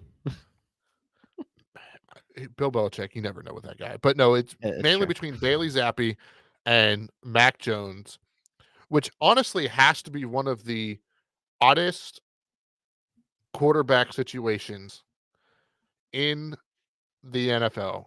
Mac Jones has been benched or stopped playing in the fourth quarter, 4 times already this season for Bailey And how many Zappi? times last year? Well, I don't know if he was ever benched last year. He was just banged up a lot. That's how Bailey Zappi banged up a lot. No, he was hurt, bro. Banged up. I'm just saying that he was not good still. I guess sure he was banged up a lot, but he was still not good. He was definitely better last year than he has been this year. And Bailey Zappi was good last year, but they also cut him out of training camp. And we're like, yeah, you're good enough for our practice squad. Like you're not wrong there either. This whole situation has been crazy. And all that to say, I think you can start both starting running backs for both these teams, and then that's probably it. Yeah, I'm good with that. Okay. Danny Saquon DeVito and playing Rondre. quarterback still. Yeah, rest of the season. Yep. So I know it's Tommy. Don't worry if anyone's new here listening. The actor's cooler. Yeah, it is definitely. Shout out to Tommy though. He had a really nice day last week against the Commanders, but still, undrafted rookie coming around. I like to see it there. Yep. Alrighty, Buccaneers, Colts. Gets a little better at least. It depends which Colts team shows up and which team is going to show up on Sunday matchup, because both these teams have looked really bad and both these teams have looked really good. The Buccaneers are 2.5 point underdogs, over under at 43.5. Colts coming off of their bye week, so you didn't have Jonathan Taylor this past week. Now, we've talked about this before. This Bucs run defense is actually really good, and where they can be taken advantage of is in the past. So I do like Michael Pittman and Josh Downs this week. If you're one of those people that are streaming, it's probably not a bad week for Gardner Minshew. There could be different options out there depending on how deep you're streaming, because everyone is playing. But Jonathan Taylor / Zach Moss against this run defense, I feel like you're still playing Taylor, but I think the Zach Moss experience is, I don't know if he's cuttable because he's probably the most valuable handcuff, but like trade deadlines, most leagues are this coming Friday. Maybe try to throw him in as an extra kick in a trade. If he gives you any kind of value as a throw-in, I think that's a good idea. Otherwise, I'm putting him on ice. I'm keeping him on the bench. I'm not getting rid of him. I'm not dropping him, because I still feel like in a good matchup, he has a chance to be a streamer. I'm hoping if you're going to be a fantasy playoff team, you're not going to need it as a streamer. But we've seen situations where top running backs go down. Maybe you're a Ken Walker owner. You might miss him next week. I'm not sure what the Colts schedule looks like next week, but if they have a good matchup, then you might be able to throw him in your lineup as a flex or something. Not dropping him yet, but not playing him against the Bucs. I think that's a good strategy. And I like Josh Downs as a little bit of a sleeper play. Cool. Buccaneers side. Mike Evans, Rashad White. How about Chris Godwin? Depends on the makeup of your team. I'm liking him better on the bench. Godwin, Calvin Ridley. Calvin Ridley's going to be the guy I'm asked about a lot. Calvin Ridley is the line this week? It feels that way. Give me Calvin Ridley. Yeah, I would take Ridley on that one for higher upside. Cool. That floor is bad, but I mean, Godwin's floor is not much better right now. Alrighty. So, Saints, Falcons, next matchup on. Can this be one of the shootouts in the dome that we like to see? Even when these teams aren't good, they just put up points in the dome. So, we have quarterback questions. Desmond Ridder has been named the starter again, which doesn't bode well for a shootout. But it's still uncertain if Derek Carr will be back or if it'll be Jameis Winston. So, or Jameis. I don't know why I said Jameson. But Jameson Crowder went. Yeah, whatever. Jameson Williams, Winston. So and the Saints also did add Michael Thomas to the IR, so his comeback season not completely cut short, but he'll be on IR for the next couple of weeks. On the Saints side, do you feel better with their options with Derek Carr or Jameis Winston? You almost said Jameson again. I heard it. I know. I think it depends who you're talking about. If you're talking about Chris Olave straight, I think Jameis Winston actually makes me feel better because Jameis Winston's the gunslinger that's going to go out there and not care if he throws 30 interceptions in the season, but he's going to get the ball to his guys. If you're talking trying to find a potential wide receiver 2 on this team, which I think Rashid Shaheed is an interesting name to keep an eye on, I like it better with Derek Carr in there. He's had some decent weeks. Now Michael Thomas hits IR. He's going to get a couple extra opportunities. I like him in a DFS, and I like him as a watch for the waiver wire, or if you have a free bench spot, stash. All right. I like that a lot. Alvin Kamara is definitely in your lineup. He has been pretty good since he's come back from his suspension, not injury, correct? Yeah. Suspension. Pretty good since coming back from him. Falcons side. Do we miss Taysom Hill? Yeah, we did. I mean, he had a dud, but going into the bye, I still think he's going to be fine. He's in the bucket for me, so. Cool. Yeah. I had him in the World Cup, so. I think he is the opposite of Chris Olave. He's the guy better that with Derek Carr. Olave is better with. Yeah, that makes sense. Yeah, that's just how I'm feeling. Yeah, got it. Because his dud came with Jameis, and he was doing really good with Carr.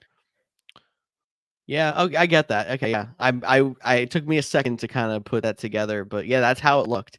It doesn't make much sense to me. You would think with a backup quarterback, they'd be doing more interesting things when it comes to like Taysom Hill lined up as Wildcat quarterback and such, but they tended to not. But Jameis might also be like, he's probably a top 3 backup in the league, in all honesty. So he's not your traditional backup. Yeah. Okay. He might even be better than Derek Carr, but that's a conversation for a different day. They just won't play Jameis. I don't want to go back to this conversation I was having last year of like, why do we have to keep living with the Andy Dalton experience? Falcons side of the ball you were trying to get to. Bijan coming back off the bye, like him. Desmond Ridder back to playing quarterback. I don't love anybody else outside of Bijan. Yeah, I was going to say, like, are we still thinking about Drake London? Not really. Kyle Pitts is dead to me still. Yeah, I can't think of anybody outside of Bijan. Drake London, I think you could still play in a pinch if you needed him. Like, I don't think he's droppable. He's pretty close, but I don't think he's droppable. I think he's solid enough in a pinch. But with all 16 teams, I don't see a reason for you to need to play Drake London. Unless you're just decimated with injuries. Yeah, I'm with you. Cool. One more matchup, 1:00. Panthers, Titans. Carolina only 3.5-point underdogs. Over under 36.5. So Will Levis started out great. Yeah. And now he's had 2 pretty rough weeks. They didn't even score a point. They did not. They got a touchdown late in the 4th to avoid the shutout. Yeah, and I think it was DeAndre Hopkins. It was. Who I was going to say is one of my favorite flex play streams this week because the matchup. And this is a good get-right game for Will Levis. Not enough that I'm like, stream him. I think there's plenty of other options that you can find someone other than Will Levis unless you're in a 2-quarterback league. But I like DeAndre Hopkins this week as a rebound flex play. Yeah, I don't mind that is all. But let me ask you this. Mhm. So Will Levis looks so good coming Yep. out the first 2 weeks, and now there's been some tape on him, and he is not looked good the last 2 weeks. Any chance this team, if let's say they lose to the Panthers, Mhm. do we see Ryan Tannehill back as the starter? See, I don't see a point to do that because at this point you've basically said you're tanking the rest of the season when you traded Kevin Byard and all of that. Like you would have a better chance of going back to Malik Willis, who I think you've already seen enough of to be like, he's not stunning enough that I want to rely my future on him. So I almost think it's going to be Will Levis or bust the rest of the year, or at least it should be. And going back to Tannehill, especially, seems like a step in the wrong direction. Yeah. I don't think they will do it, but I had to ask. And I know I don't do this segment anymore like we did the first year or two of the podcast, which was quotes of the week, which was one of your favorite segments. Yes, it Did you was. see what Vrabel said after the game? No. Where he said, and I quote, I mean, Jacksonville is better. They're a better football team. They're better coached, and they're a better team right now. And the admission of being better coached, I thought was an interesting one. I don't know. Like Vrabel's a very good coach, right? Like I'm not, Yeah, and we don't need to get into too much conspiracy. There's already talks that the Patriots, if they move on from Bill Belichick, are going to try to get Vrabel, and it might be time too. We've seen good coaches, have to move on, and a lot of these vets are, Derrick Henry, free agent coming up this year. Ryan Tannehill, free agent this year. They might just want to get some young. I think Vrabel should not be forced out by any means, but could be a guy. But for a coach to admit that they are a better coach, that line specifically stuck out to me. And also, if Michigan, I know this is a NFL podcast, but if Michigan beats Ohio State for a third straight year, like I think Mike Vrabel is going to get at least a call to come be the coach in Ohio State. that But would be that's something. where he went to college and Yeah, played. So that'd be something. I don't know about that part. I don't follow college football enough to figure that one out, besides the fact that Penn State really needs Mike Vrabel at head coach because they can't beat Ohio State or Michigan. But anyway, um it's kind of nice to see him being humble enough to be like, hey, they were better coached. I have to do better. We have to do better. Um, and if you're going to also say you're outcoached by somebody in the league, Doug Peterson is probably top 5, top 7 of the guys where you're like, I'm okay with being outcoached by Doug Peterson. He's a Super Bowl winning coach. He's done a lot with that Jaguars team since he's been there. Like he is probably still a top 7 coach in the league. yeah, you're probably right with that too. And maybe we're looking too much into it. Maybe just when we get to the end of the season, Mike Vrabel might be a surprise on the Monday after the season. Black Just Monday, it's possible. I don't think he deserves it because he was dealt a bad hand these last 2 seasons even. but remember they hired a new GM to start the season, and Vrabel Cody was GM not could his want his coach. guy. Yeah. So could be interesting. Maybe they'll get something for him, and that's a lot of talk for the rest of the season. And this game is just not very good because both these teams are struggling. But I do expect the Titans to win this week because the Panthers are that bad. But Carolina, can you please win? I'm tired of seeing the Bears having the number 1 overall pick with your pick. Please. Thank you. Really quick, Titans, we didn't talk. Oh, sorry. Did we talk Titans? I thought we did. you mentioned DeAndre Hopkins, but I was going to ask you about Yep. Derrick Henry. This is the matchup to roll them out. This is the get right game. I think that's fine. I was going to mention really quick Panther side of the ball. Miles Sanders got a little bit more work. I'm still Chuba Hubbard on this one, and you're playing Adam Thielen. I think that's it. Yeah. Adam Thielen, because this team normally gives up more through the pass. Actually, you know what? The Titans scored twice last week. Shout out to Jeffrey Simmons for getting the defensive line fullback leak touchdown. Forgot about that. Yeah, I had Snyder him would in be an IEP league. And I was like, did it really just say Jeffrey Simmons scored a touchdown? yeah. So shout out to him, and Snyder would have been really disappointed if we didn't mention that one. But we got the 4 o'clock slate coming up. Oh man, Browns You're Broncos. saying, oh man, because we got yeah. Tell him why I'm saying, oh man. I don't want to say it. It's bad. I mean, DTR at quarterback for the Browns. The Broncos have showed some promise the last few weeks, but they're still a team that doesn't just excite me. For fantasy, it's like they're playing well, but I don't want to play Russ. I don't want to play Devontae. I don't want to play Sutton. I don't want to play Judy. They're No, all honest in this mediocre. matchup alone, the only person I'm playing with confidence is the Browns DST. You're not even playing Jerome Ford with confidence. I mean, I'm playing Jerome Ford, but I'm not super confident in it.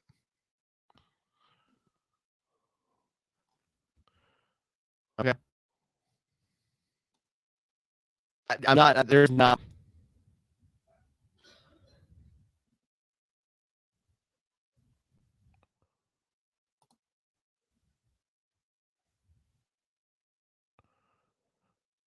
Are we back? It still says I'm paused. There we go. All right. Technical difficulties on the super Stuffin episode. Yeah, but we're back. And I was joking about Dustin Hopkins, but I think Cody and I are on the same page with Browns Broncos. I think we got the idea forward, but we don't love it. Anyway, we can move on to the second game in the 4 o'clock window, the divisional matchup of the LA Rams and the Arizona Cardinals. Cardinals team is a little bit more interesting since they got back Kyler Murray. The person I'm most interested to hear your take on is Marquise Brown, though, because we expected him to get a boost with Kyler Murray back, and he has proceeded to score 2 points both games he's played with Kyler. I know he was already basically just a flex play before this. Are you keeping him on the bench now? Probably, like you said, he was a borderline bench play. Had some couple good weeks. Keeping him on the bench this week though, against the Rams. I want to see it from him. See if he can get that connection going. I think he could potentially as early this week, but with all the teams back, you've heard me say this multiple times throughout this episode. We got a full game slate. I don't need to try to get pretty with Marquise Brown. Now, if you were decimated with injuries, let's say you have Cooper Kupp, who probably isn't going to play this week, and Marquise Brown is your next best option. Okay, you could play him in this matchup. But I really like Kyler Murray as a quarterback streamer. Even in this matchup against the Rams. But I don't love his pass catching options. Like the one I'm most excited about is Trey McBride, but he's at the tight end and he's still a guy in the bucket too. There just hasn't been a guy that has really set themselves apart catching the passes. And a lot of the reasons why we like Kyler Murray is he runs and does so much with his legs. He had a rushing touchdown this past week, which helped put him over 20 points. And there's a chance if he keeps this up, he's not a quarterback streaming option anymore, but he could be one of those top 10 quarterbacks you're playing every single week moving forward because he has not missed a beat since he's been back. I know it's been 2 weeks, really small sample size. We'll see how it keeps going, but could be somebody, if you added him, could be someone you could rely on throughout the fantasy playoffs. Rams side of, I want to mention James Conner as well. I think he's somebody else that can go in your lineup. You said Trey McBride. Those are the two for the Cardinals for me. Rams side of the ball, you did mention Cooper Kupp's injury that we think is going to keep him out this week, especially with a 4 o'clock game and all the Black Friday and Thanksgiving games. It's tough to rely on having Cooper Kupp in your lineup unless you have somebody that plays the same time or after. Not super likely that you can throw in. But biggest boost from the Kupp injury is Puka Nacua, who took the game over last week once Kupp left. So if you've been holding on to Puka Nacua, dealing with the ups and downs since the Kupp's been back, now you can exploit that matchup and his spot on the depth chart again. Yeah, you were playing Puka even with Kupp. He was still having good enough performances with them. So you're definitely playing him this week. And then the Rams get Kyron Williams back, and I think goes right back in your lineup. I'm not worried about him. It's Kyron Williams or Devon Achane for waiver wire edition of the year in fantasy football. And both of them coming off of IR, you're putting them both back in their lineup. Achane had been more explosive. Kyron has been getting more volume. I like him this week. And even when they put him on IR, it seemed like one of those, they were being extra cautious just because it was a soft tissue injury and they wanted to make sure he's back. So if he's good to go, he's good to go in my lineup as well. I like it. Rams Cardinals, that can put a bow on that. We can move on to the Philadelphia Eagles hosting the Buffalo Bills. The Bills are such an interesting case study this year because they should have been such a great team. They're struggling super hard. This Eagles defense has been pretty tough in general. They have given up points in some cases, but there's been plenty of times where like, oh, they're facing a good offense and they shut them down. Chiefs only scored 17 on them. I believe they might have only given up 17 to the Dolphins as well, if I'm not mistaken. So we're trying to figure out where to limit our Bills. And I think we're playing Diggs. You can still play Josh Allen because he's Josh Allen. You're hoping he's still going to get you the 16 to 20 points. James Cook is the one that's interesting to me because the Eagles defense is number one against running backs. He's coming off of a good week. He's still one of those names. Are you trying to avoid him? Is that getting too cute? I think he was already like your borderline RB2 flex play. So if you have someone better, feel free to go ahead. With the bad matchup for sure. I think that James Cook isn't the worst person to play this week because he does get some work in the passing game as well. His touchdown last week came on a reception. So he's more than a running back when they use him. And they seem to use him, and we don't talk about that was their first game with their new offensive coordinator, and James Cook got more involved. So we'll be interested to see if that trend continues. I'm kind of with you though. Like if I can sit him, I probably would. But with running backs being a little bit more iffy, like at the same time, like I'd play James Cook over Chuba Hubbard or Miles Sanders this week. But like every other like the matchups the last 4 matches we talked about, like Cardinals, I probably would play. Maybe I'd still play James Cook over James Conner. I feel like you would say James Conner over James Cook based on our conversation. I'd play Kyron Williams over James Cook. I'd play Jerome Ford and the Browns. I'd play Javonte Williams over James Cook, and I'd play Derrick Henry. So those are the last 4 matchups alone. I keep going down. So I think James Cook pretty low down there, so I probably wouldn't play him. That was a really long answer. Play Dalton Kincaid, though. Play Dalton Kincaid, though. That's true. I missed him. I feel bad there. Then the Eagle side, you're playing your usual suspects, except they don't have Dallas Goedert. Smith, Brown, Swift, Hurts, all good to go. For sure. I don't think there's much to talk about there. No, we got one more game in the 4 o'clock window. The Kansas City Chiefs going out west divisional game against the Las Vegas Raiders. Raiders 8.5-point underdogs. This 4 o'clock window has some better over-unders. 3 of the 4 games over 40. This one's at 43.5. This Chiefs defense has been a big reason as to why the Chiefs have looked as good as they have. Their offense has been very up and down because they haven't had great wide receiver play. We can again go into the game of which Chiefs wide receiver would you want to play? The answer is Rashee Rice, and it's not confident. Isaiah Pacheco's been good. This week. No, I'm not playing anyone this week either. I'm playing Mahomes, and I'm playing Kelsey, and I'm playing Pacheco.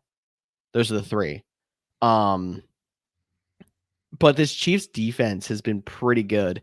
Not a lot of options you want to play on the Raiders, but it definitely, because of that, has to limit you to Josh Jacobs and Devontae Adams. Yeah. I mean, I don't know who else you would play anyways. Jacoby Myers has been one of the most disrespected guys, but it's tough now with the quarterback injury. He hasn't been as good. He's been in some tough matchups lately too. But I mean, he was wide receiver 15 when they made the quarterback switch when Garoppolo went down. Yeah, I think those are the only 2 I'd play, and Josh Jacobs might have another rough week against this defense. You mentioned that this Chiefs defense is playing lights out, which is crazy because people still think of them as the high-flying offense. This team is worst in the league in second half scoring, averaging only 8 points scored in the second half. And they've been shut out in the second half 3 straight weeks now. So like this Chiefs offense is struggling to say the least. Now, you can look at the Eagles game. It was raining. They had some drops. They could have still won that game. You know, they're still 7-3, so they're still a very good team. But mainly on the backs of their defense. So this one could be, normally the Chiefs dominate the AFC West, and I still expect the Chiefs to win. Don't get me wrong. But this game could be a little bit closer, and a game that I'm tending to want to hit the under on at 40, even at 43.5. I can see it because it could be one of those games, like you said, that's pretty close to that over underline. and then the second half is kind of a snooze fest. It's possible. 2 more games left on the slate of this stuffed episode of the Couch GMs podcast. Sunday Night Football is not a bad one between the Baltimore Ravens and the LA Chargers. Reminder on the Ravens side, Mark Andrews getting surgery on his ankle. He's out for the regular season from what we're hearing, but could return in the playoffs. We mentioned Isaiah Likely as somebody potentially out of the wire. It's a tight end. Feel free to throw him in your lineup if you do get him, if you're trying to find an Andrews direct replacement. He's got a shot. I'm not super confident, but I'm also not super confident in pretty much everybody you would get off of the waiver wire right now. We have a couple of studs that popped up, like the Dalton Kincaid.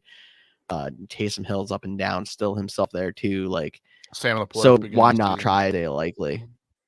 Sam Laporte at the beginning of the season, but like those guys are all McBride. stashed up now. Yeah, So but it's a young Trey guy. McBride's also been stashed up. So yeah. Isaiah Likely in year 2. Well, and Isaiah Likely has a chance to put his name right into that group of the young guys that are kind of taking over the tight end position. So it's worth a shot. For sure. And maybe you just want some of the Ravens high-scoring offense. It's crazy, though. Like, the Ravens are very similar to the Chiefs in the sense that, like, I'm definitely playing Lamar, but now without Mark Andrews, and, like, I would equate him to Travis Kelce, like, which receiver do I want to play outside of, like, I don't know. Like, I don't know if honestly, it's not Zay Flowers anymore to me. It's Odell Beckham now. And you don't feel great about it. No, but I mean, but then if you're trying to compare to the Chiefs, if I'm looking comparison to comparison, I like Odell Beckham a little bit better than Rashee Rice. That's probably the closest one. Give me Zay Flowers over whoever the heck wide receiver 2 is in Kansas City. I guess what is it? Kadarius Toney at this point. Justin Watson, maybe Mecole Hardman versus Nelson Aguilar. Yeah, it's Justin Watson. Either way, I'm still taking Flowers. I'm taking Nelson Aguilar over the other one. Like, Andrew going down hurts, but like the Ravens wide receivers, I have more confidence in than I do the Chiefs wide receivers. It's not by a big margin. They're not going to blow you away. But that statement alone give me goes Beckham, to show Bateman, Flowers over all those Chiefs guys. But that statement alone is like we say every week, like, don't play a Chiefs wide receiver.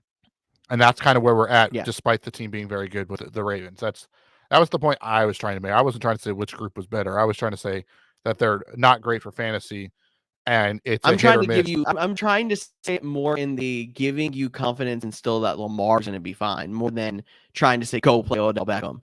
But if I do have to say, if there's one one Ravens wide receiver to play right now, it's actually him. He's worth a stash if he was dropped in your leagues earlier this year. Yeah. I do still like this is a very bad Chargers defense, so I still like Zay Flowers as a DFS play, especially this week. And if you need him this week, you can throw him out there because I think he can replace a lot of the middle of the field. So if it isn't Isaiah Likely, I think Zay Flowers can be that over the middle, stick route, short, intermediate guy, make some plays with his legs in space kind of receiver. Charger side. I feel like this one's we didn't super mention simple. running backs. Gus Edwards is still good. Yeah, sure. And I would hold Keaton Mitchell, but not play him. Yeah, I agree. And Gus Edwards, Chargers. Gus Edwards could easily put up 4 points. Like, just know every time you put him in the lineup, like, he is so touchdown dependent. But like, he has 9 on the season or 10, whatever that crazy number is. So like, you can't. It's like he's literally like Jamal Williams from last year. But Jamal Williams is freaking good last year. Yeah, he won people because he just kept scoring. So maybe you have to roll with him. Chargers side, it's Keenan Allen, it's Austin Eckler, it's Justin Herbert. Okay, cool. I know you're trying to rush through this game to get to the exciting Monday Night Football game. Yeah, that exciting Bears, Vikings, Chicago 3.5 point underdogs, over under 43 points. Justin Fields is back as the quarterback. Big note is Justin Jefferson has been practicing the last couple of weeks. Does sound like, though, everything we're hearing out of Minnesota is that they are going to play it extra safe with their all-star wide receiver who is not under contract or needs a new contract extension until after the bye. They have a week 13 bye, so it just makes sense to hold him out one more week. So I don't think we'll get Justin Jefferson back. I think this game, though, like the quarterbacks are huge question marks, but they've been playing well. Justin Fields looked okay last week against Chicago, and Dobbs has been like a weird story, which I eventually feel like that luck is going to run out on him. I feel like we kind of saw the same thing in Arizona. He looked really good in the first couple weeks, and then people started to figure it out. And I think we're just seeing a repeat of that. But still, in this matchup, I think you could play Dobbs if you need a streamer. He's not like a must start, but I think you could play him. And then on the Bears side, it's Fields, and you can play him. Wide receiver wise, you can play DJ Moore and Jordan Addison. And then the running backs, it's the question marks of all question marks with Alexander Madison, Ty Chandler versus Furman, Roshan, Khalil Herbert, which I'm trying not to play any of them if I can. Yeah, I was going to say the same thing. Like, I feel more confident in playing Herbert if there's no Foreman, because Foreman is banged up. I know that. But this is Monday night. You're not going to have a good chance of backup plan if you're trying to go all in on Herbert and then Foreman plays and you end up getting 7 carries to Foreman 8 and whatever. And the same thing goes with the Vikings. I think I'm more confident in playing Chandler than I am Mattis at this point, seeing what he's doing with the touches, and they're getting very close to 50-50. And I'm confident in playing both Chandler and Madison over any of the Bears backs. Cool. We made it through the Stuffing Thursday or Thanksgiving episode. All the matchups, 16 of them, plus the Couch GMs World Cup, but we're not done yet. We got one more segment where we have to spend Tyler's money. Cha-ching!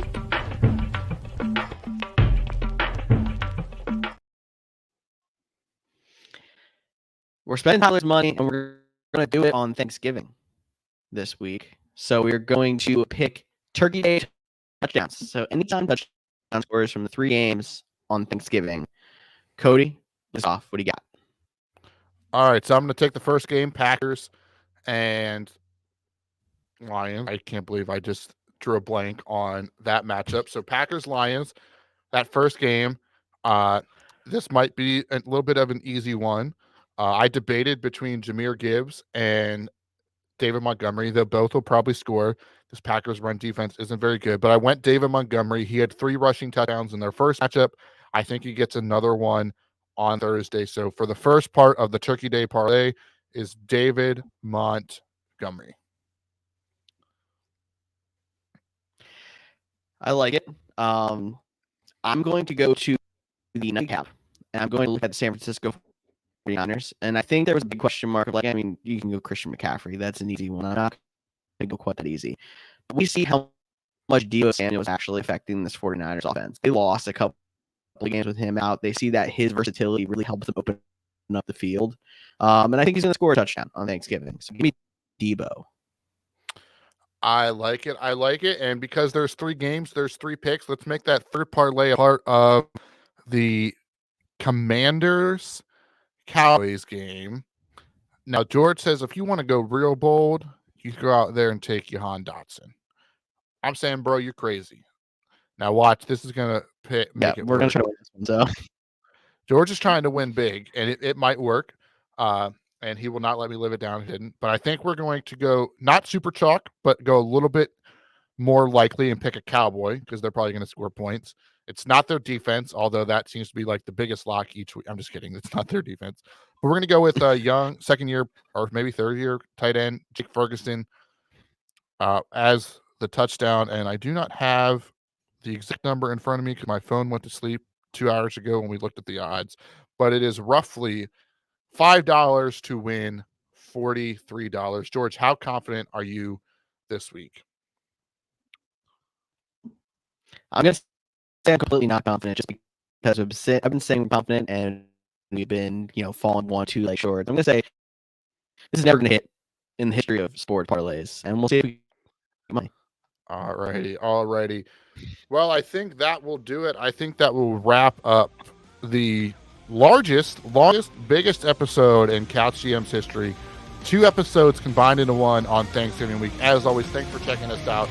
Follow us over on social media at the Couch GM, Facebook, Instagram, Twitter. George is flashing his tape dispenser because that's George Kerth. I'm Cody Roadcap.